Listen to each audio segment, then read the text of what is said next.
আসসালামু আলাইকুম।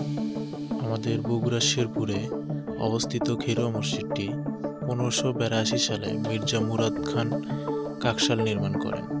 এটি মুঘল পূর্ব সুলতানি ও মুঘল স্থাপত্য শৈলীর এক চমৎকার এবং বাংলাদেশের একটি গুরুত্বপূর্ণ নিদর্শন।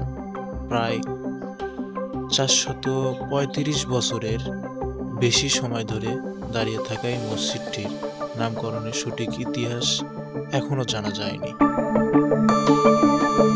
আপনারা দেখতে পাচ্ছেন যে মসজিদটার ইট কত সুন্দর, এত ক্ষুদ্র ক্ষুদ্র ছোট ছোট ইট, এত সুন্দর লাগতেছে।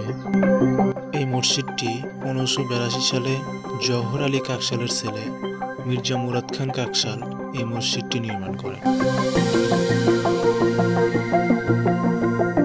সেই মসজিদের সামনের সাইডে সেই মোগল আমলের ইটের মধ্যে একটা শিলালিপিতে পাথরে খোদাই করে কোরআনের আয়াত আর সেই মোগল আমলের শাসকদের নাম লেখা হয়েছে সম্ভবত দেখা যাচ্ছে। মসজিদটির স্থাপত্য শৈলীতে মুঘল পূর্ব সুলতানি এবং মুঘল আমলের বৈশিষ্ট্য মিলেমিশে আছে এখনো।